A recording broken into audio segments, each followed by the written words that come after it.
You're the man? Waiting eagerly? Please, William, do the honors. Oops, the mic.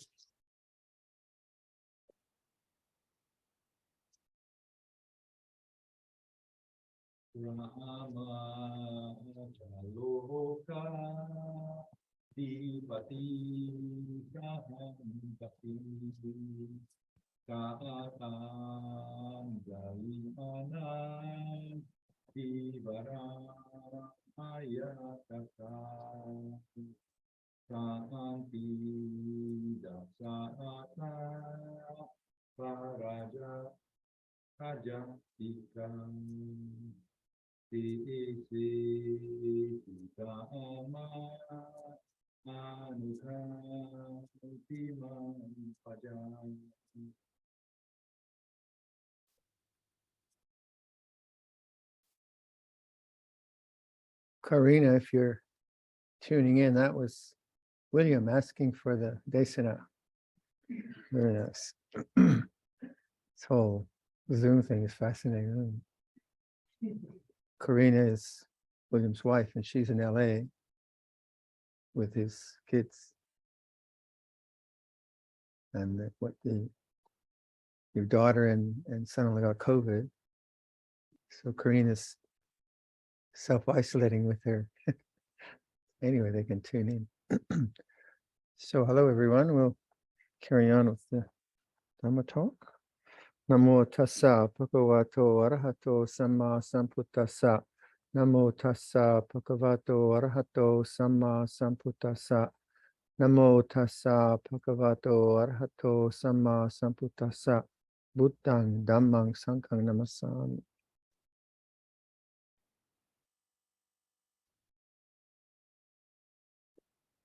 So some questions there, but now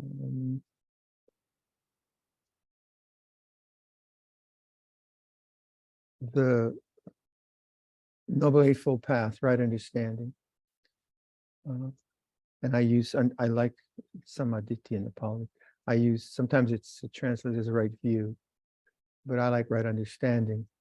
I mean, it works better because it's not just a change of perspective from Christian to Buddhist to secular. It's not that. It's a real life understanding.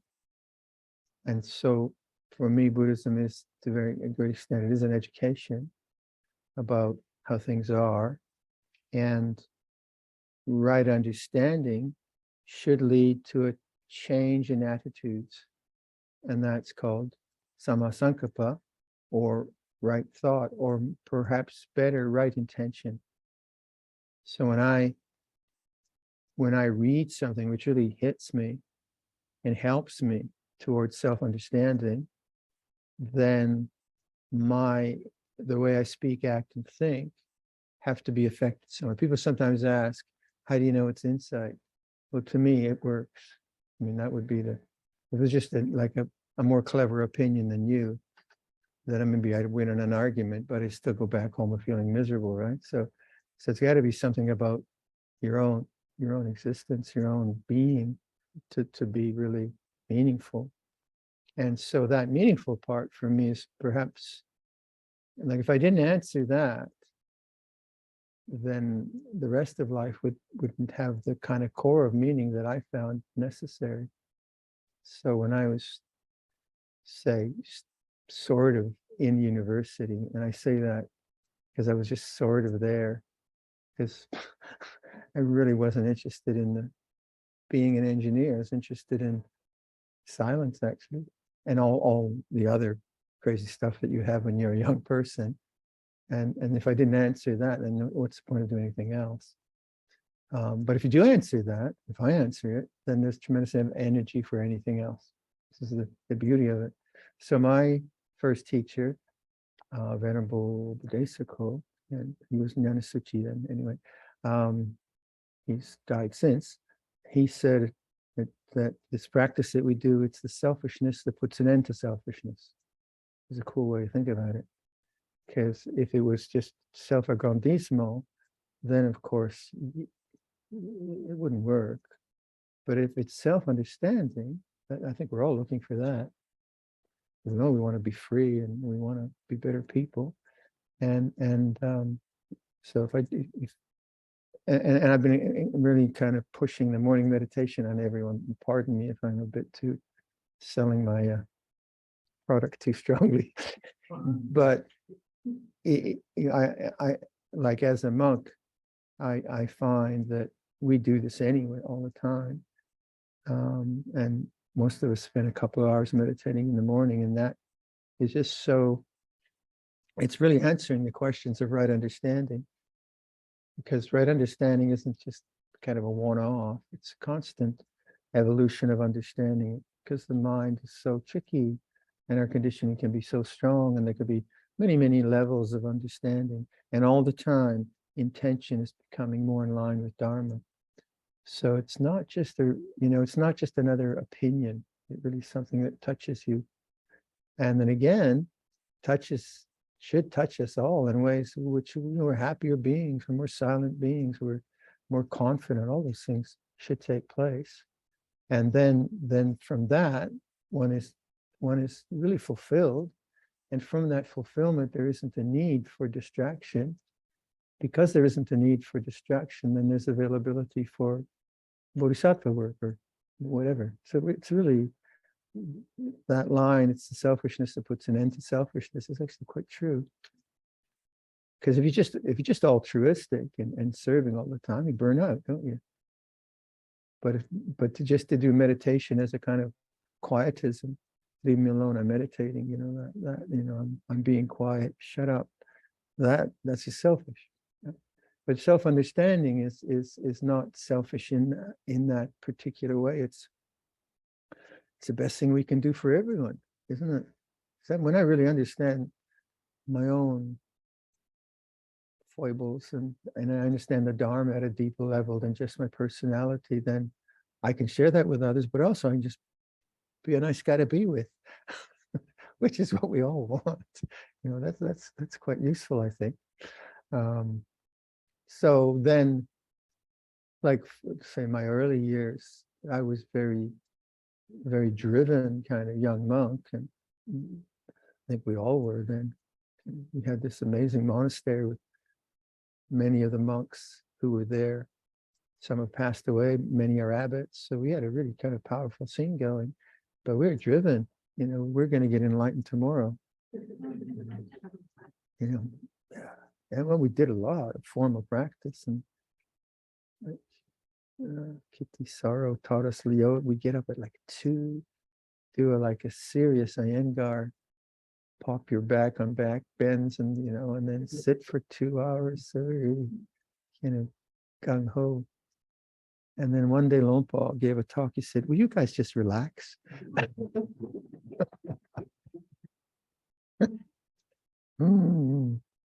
So that was wrong understanding.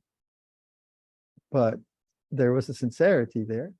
There was a real sincerity, and there was teaching, and there was sharing, and so. And then, quite often from wrong understanding, at least you're trying, aren't you? At least you're doing something. So you are making intentions, but then you just see it's not working. So, say for me, the intention to try to overcome negative emotions or get samadhi or get inside, this whole very egotistical attitude to the teaching, I couldn't have done it any other way. That's the only way I knew. And Ajahn Sumedho would instruct me, but I'd instruct myself too. Well, that didn't work. Well, that was a disaster. I'm not getting happy here. And so little by little, wrong understanding began to shift to right understanding. And then from that, you get the right intention. And then the fruits of that are right effort. So whenever we make effort, whether we think, act, or speak, we're always making intention. It's intentional. This is the way it works. So then when effort is somehow misguided through wrong understanding, the problems that creates are just going to keep coming back to us and sort of yelling at us and saying, nope, try again. And we've all had that, try again. Try again until you get it right. So that was very much for me with the emotion of fear, where a lot of fears, a lot of social fears, try to conquer it, try to get rid of it, try to do metta practice, try to anapanasati, try to visualize corpses, try to do anything except look at it. Anything actually I could wake up to it. What does this feel like? And then Ajahn Sumedho's instruction, no, it's not the fear, it's the not wanting the fear. Again and again and again. And then it's Viradhammo against the walking path and struggling and trying. And then it's the wanting, look at the wanting. And then finally, oh, I get it. Yeah, I see what I'm doing. Yeah, I'm trying to get rid of fear because I don't like it. And that's like, it took me, a minute to say that. It took a lot of practice to actually see that. And that's the nature of delusion, that wrong understanding can be very much embedded in cultural habits or all kinds of things. And it's not so apparent sometimes. So that the shift that we feel is profound, maybe in little in small increments, but the effects are, you kind of you get confident, and this is working, and that you need to trust, that intuition, which isn't just intellectual, it's run understanding. You understand yourself. And if I don't, if I think as seekers and questers, or whatever we want to call ourselves, or yogis, or if we don't answer that, I think we start to feel wrong because we shortchanged ourselves. There's something in our hearts. No, this is important. I gotta be with this. So we carve out some time, and sometimes people will say it's selfish, but it's not really, because this being needs care just as any other being needs care. But from it, you get really this capacity to serve a lot. So we see the Dalai Lama, His Holiness the Dalai Lama, we see Lapa Sumedho or Lapa Cha, or all our great teachers they serve a lot, they give a lot, and they're happy. They're happy beings, the ones I've met. So there is that. So there is a question here. I won't read it all out. Maybe a simpler one before I take on that one, because that'll be longer. Can you comment on the correct attitude to bring to right intention? Volition is there somewhere, but I seem to get caught up in mindfulness, wanting in willfulness, wanting to make things happen, especially with sitting practice.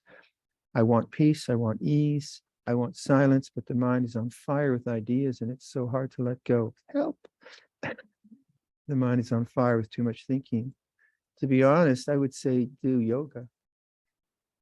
Someone whose mind is really, really, really that on fire and active, I would say something really, really grounding, like a serious yoga practice or a serious Tai Chi practice, if the body allows it.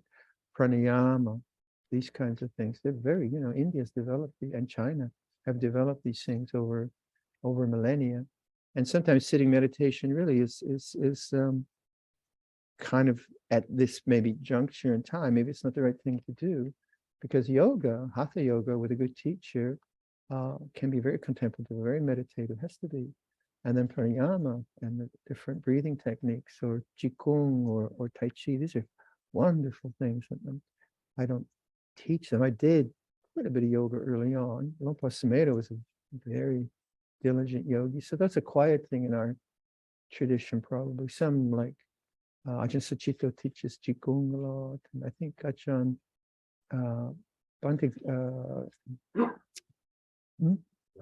Bhante Rahula teaches very good yoga. So there is that. So sometimes you need to engage your body in a way that helps the body, but helps the mind too. And then introduce some sitting meditation, 5-10 minutes maybe. That's, I would say that. But again, if one is serious, you have to really put a lot of structure into to make it significant. It's like a really good morning meditation or a really good yoga practice. So that doesn't, it's a kind of investment, but it pays dividends. some way. So that's perhaps easier, but so please talk about suffering as it relates to kamma. And then this person's talking about some very painful things in family life that are not this person's fault, but seem like a great injustice and quite painful, not knowing what to do. And so how does one relate to the ideas of kamma? So kamma, again, most of you know this, but this one I keep. We have Sanskrit and Pali. So Sanskrit and Pali are sister languages, very, very close. Kamma, K-A-M-M-A in Pali, karma in Sanskrit, or dharma, dhamma, nibbana, nirvana, magga, marga. So they're sister languages. So sometimes you see the word karma, that's the popular way, but in Thailand, you use the Pali kamma, K-A-M-M-A. So kamma itself is intention, but we use the word kamma now as almost fate. So that's not quite a correct. So there's obviously in any, like the introduction of Buddhism into any culture, be it a Buddhist culture or say this Western culture, you have the popular notion of words, and then you have the more probably proper in the sense of how it's used in the context of its whole structure in the text and so on. So kamma as fate doesn't really cut it. But most people, that's my kamma. So it's it's my fate. I think a lot of people use it that way. So kamma means intention, intentional action, speech, or thought. And then what's another word that we have is vipaka kamma, and vipaka is resultant of that intention. So that's the kind of simplest way to understand it. So there are some things that I can see my intentions. I can see the results of my intentions in some things. So I can see that if I am kind to you, you will probably trust me and you might be kind back to me. If I'm rude to me, you'll probably mistrust me and you might kick me in the shin or something like that. So I can see that working. I can see that someone else is just like the road accident the person was driving their Hummer and they were texting and they drove into his car and he got broken ribs and they probably lost their car, their license, and even worse things because the police would have seen that they're texting and so on. But why did Ajahn Pasano get the broken ribs? Don't know. So if you were a card-carrying Buddhist, you might say, well, he did something in a past life. Maybe. But then it would sound like crime and punishment. And a lot of Westerners don't like that. So what did he do? Well, he probably kicked a water buffalo or something. Must have been something like that. Remember Thailand, right? They do that, no? So then it gets really, really, confusing. If you are raised in a Buddhist culture, you might just say, yeah, it's some kind of past karma that he has to live through, and you drop it. You wouldn't think any more about it. You just take it as a given. So taking it as a given will give you maybe a cultural way of accepting it. If you took it further and then you started to analyze it, which many Westerners do, you get very, very confused. So the ideas of vipaka kamma in terms of things you cannot see in Buddhism, in Theravada Buddhism, they're one of the imponderables. There are some things that the Buddha said, if you try to figure out all the reasons that we are here now and this is happening, you'd go bonkers. The human mind isn't capable of figuring that out. So that idea of kamma as a strategy of acceptance tends to work in Buddhist cultures as a strategy of acceptance. Now, how different people in Thailand and Sri Lanka and Burma work on that, sometimes it can be fatalistic, sometimes it can be derogatory. Someone's having a bad time, well, they deserve it. Lacking in compassion. So it can be misused. But say for the purposes of our lives, how do you accept, like in your own mind, how can you accept bad things happening to good people, good things happening to bad people? That's a philosophical question we have. And the whole question of acceptance. So if you have a philosophical strategy which allows you just to say, well, it was his karma for some reason, I don't know, you can drop it. But if there's some huge injustice and you can't figure it out and your mind holds on to it, then okay, how do you get to acceptance? Ajahn Chah say, Ajahn Chah was paralyzed for 10 years. I guess most of you know that, right? He was incapacitated for 10 years. And he was the best being I ever knew. So then the speculation was, oh, he was an army general in a past life. And some of these monks were his right-hand generals or something like that. Okay. I mean, my mind couldn't go there. Yeah, interesting. I said, I don't know. I mean, he got strokes. My mind just goes to a medical thing. I say, well, when you get old, you haven't taken care of your body, you have strokes. That's why he's like that. So medically, you can do that. Yeah. Why do people die? Because they're born. Or why do they have strokes? Because they're born. Or why do they get diabetes? Because they're born, and that, and so on. Or you could say, well, it's a very impoverished culture, so they get cholera. So we need to do something to help people not have cholera and have good water. And there's that too. But what about things like injustice to someone you love?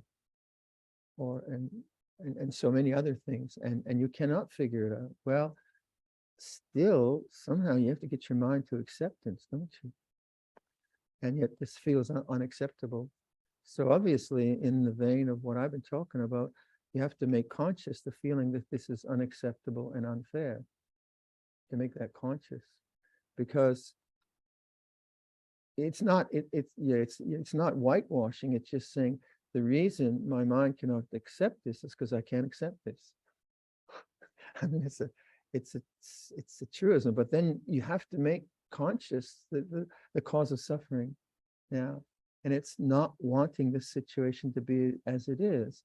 Now, that doesn't mean that one doesn't do something. One does one's utmost always. We always do our utmost, don't we? When we love someone, and we all the time. So it's not being passive. It's just, how can I be both active with karuna and with my resources, but also get to upeka, and that's the fourth foundation of these Brahma Viharas. Why above, below, around, and everywhere, a peaceful coexistence with the way things are, and yet with compassion. Well, you just have to sort of get, I guess that you just, for me, it's always the Four Noble Truths. In those conflicts where things just aren't working. Okay, what do I have that I don't want? And I don't want this injustice being inflicted on someone I love. You hear about these people being incarcerated for 30 years and then being freed because the evidence was tampered. It's shocking. You imagine what the families would have gone through, or the person in jail. But then you do have Nelson Mandela. How many of us can be a Nelson Mandela? But he comes out of prison and he is not embittered. He's a wise being, hasn't been crushed by that. Anyway, if one can then bring, I think, these sort of like bodily meditations into it, I think very much, and I'll try to do that meditation. And you asked tomorrow of from the head to the heart. So when you are feeling some injustice, say, and you're maybe seeing this in your loved one and how much grief it's causing them, then in that moment it's very, very difficult to process, I'm sure. But in some moment that memory is there, and it's there, then I should think I think I would do that. I would go. I mean, I've never suffered that kind of close on injustice, so it's hard for me to really, but I can give you the theory. So I find that any held emotion is very much all through the body, really all through the body, and then very much held in the head because the storyline is held and the injustice is held and it's not fair and so on. Maybe not just, not just through thought, but just through the body being tense, I think.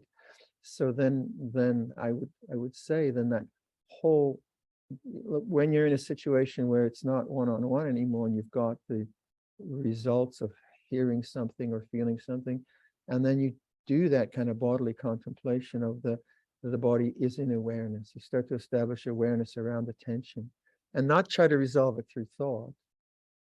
Because if you just try to do as an inner argument, I should accept this. But how could they do that? No, I should accept this. No. That just gets you nowhere. You're just in a kind of dog chasing a tail.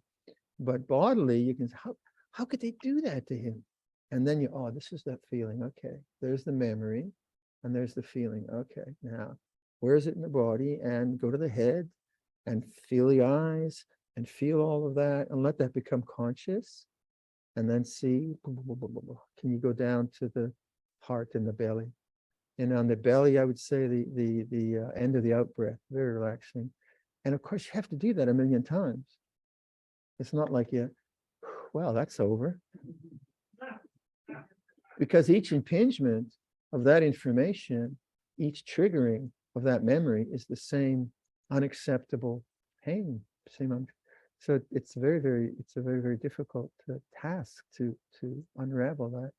But you can see if you don't, then you don't really, it's hard to then enter into whatever dialogue you can enter skillfully, because you're coming from a reactive place. So I would say you need a lot of privacy for that, and not trust the thinking mind to try to sort it out. To say, no, actually, I've thought about this for 5 years.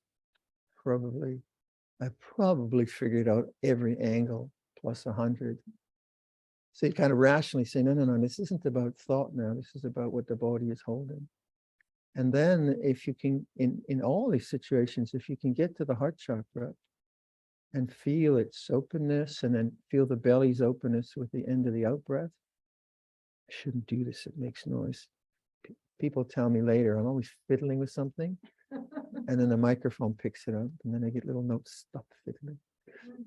Sorry. But yeah. So if you do these various exercises, whatever works for you in whatever school, it doesn't really matter, in situations of non-stress, you just kind of do that one with the head and then the heart, then and you do it a lot, and you inquire, you get really good at that kind of craft thing. Then when that stress really comes on in a powerful way, in a surprising way, then you've got a background of having dealt with it. You've got a kind of intuitive way. I can go and do it in this particular way. And at times it's just overwhelming, and you just kind of lose the plot, and you have to run around the block 6 times or whatever you have to do, and then you start again. It's not perfect, but yeah, I've been lucky that way. I can see injustices on a larger level, but they don't impact me that much. But some people, they'll take on. I had an interesting. This was in Auckland. I was teaching Metta Bhavana in the way I teach, and 2 very good friends, 2 ladies in the group, they were doing it that way, where they try to go through everyone, with their family. So I went to one lady, I said, so how's it going with the Metta Bhavana? Oh, she said, I can't do it. I got too many family. So hers was kind of like making sure she gave equal amounts of metta to every auntie, uncle, cousin, and it's a big family. That's not what it's about. But the other one was interesting. she was from Burma, I think. And this was during the bombing of in Yugoslavia of what's the capital of Belgrade. Was that the bombing? Yeah, Belgrade, right? Yeah. During the bombing of that, she was visualizing all these people suffering and crying. So she thought she had to visualize their suffering and somehow heal them. And she was just overwhelmed. That's not it either. That's not it, right? So it was a good intention, but it was really, she was just getting lost in the suffering in her own imagination. So those were two instances of that's not what we're doing. But the open heart isn't really about people. So the way I like to do that, a memory of a person, non possumeto, just boing, there's the heart, it's open. And that's all really you really need. You get that. And once you become conversant with that in the heart, then when your heart closes towards another person, you can see it. You get judgmental or whatever. Oh, yeah. So it becomes a very alive reckoning with life. And then you obviously favor the open heart because it's a nicer way to live and more appropriate way to live. So it's a kind of familiarity of where freedom, wisdom, happiness, joy lie, and then seeing where that gets kind of contracted in some way. So then with this particular injustice, you could see how if a person then went to their loved one and then just thought about the injustice with a kind of compassionate sense, they could get overwhelmed because the thinking of that is endless, right? Whereas the open heart isn't about thought. It's not taking the scenario and revving it up more and more. It's just getting some sense of compassion going and then letting go of thought and then abiding from that place. And that's different than just thinking about it. So what do they call that? The near enemy and the far enemy? I think that's the language you use, right? So the near enemy is cruelty to compassion, and the far enemy is burnout. You just get so kind of lost in it. So if you see that, stop it.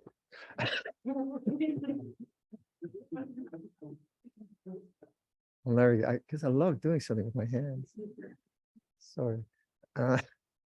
So if you start to see that mind body are really not separate, that my connection to you is not just an intellectual, conceptual connection, that is from the heart, and you get a feeling for that with anyone, with your cat, right, or with your love, whoever, you start, oh, that's what that connection feels like, and then you don't try to just manufacture it in some kind of a way, but you understand that it's a part of right understanding, isn't it?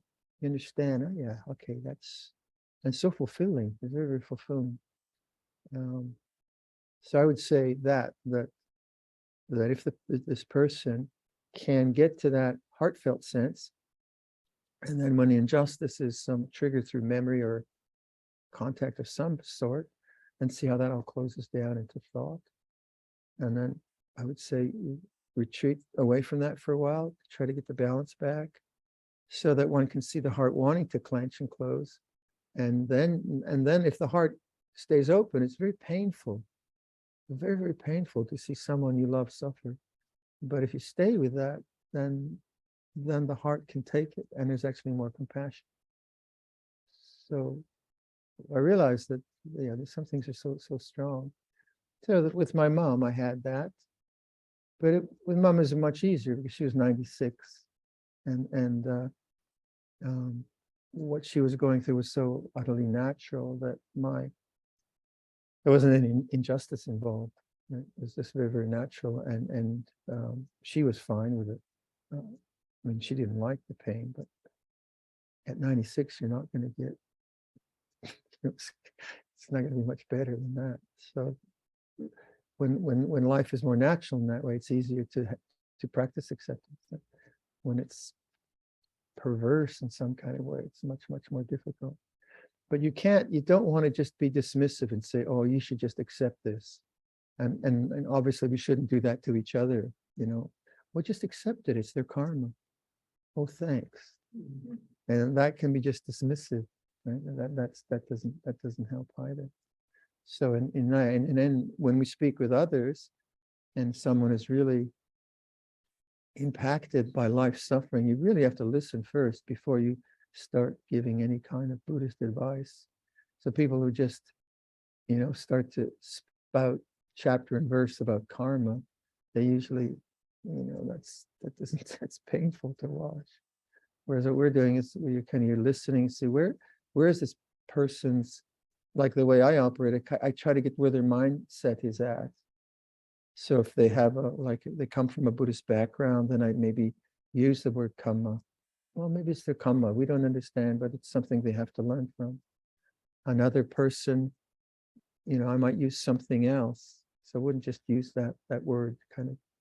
In Thailand, in Sri Lanka, it's easier, I think. Here it's different. Okay, I guess I think that's sufficient. And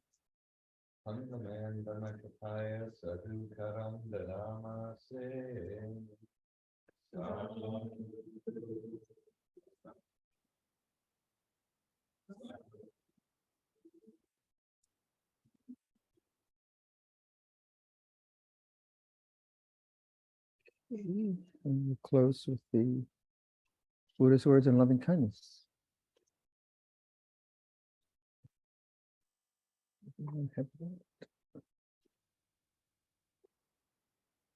This is what should be done by one who is skilled in goodness and who knows the path of peace. Let them be able and upright, straightforward and gentle in speech, humble and not conceited, contented and easily satisfied, unburdened with duties, and frugal in their ways, peaceful and calm and wise and skillful, not proud and demanding in nature. Let them not do the slightest thing that the wise would later reprove, wishing in gladness and in safety. May all beings be at ease. Whatever living beings there may be, whether they are weak or strong, omitting none, the great or the mighty, medium, short or small, the seen and the unseen, those living near and far away, those born and to be born. May all beings be at ease. Let none deceive another or despise any being in any state. Let none through anger or ill will harm upon another, even as a mother protects with her life her child, her only child. So with a boundless heart should one cherish all living beings, radiating kindness over the entire world, spreading upwards to the skies and downwards to the depths, outwards and unbounded, freed from hatred and ill will, whether standing or walking, seated or lying down, freed from drowsiness. One should sustain this recollection.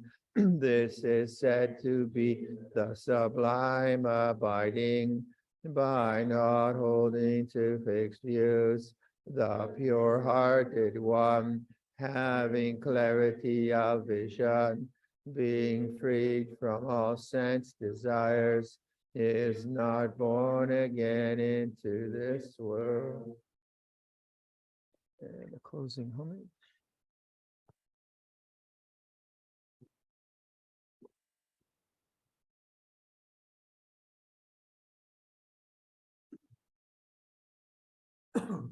Arahang Samma Sambuddho Bhagava Buddhang Bhagavan Avivateni Swakatua Bhagavata Dhammo Dhammam Namasami Supatipanua Bhagavato Sāvaka Sangho Sanghang Namami.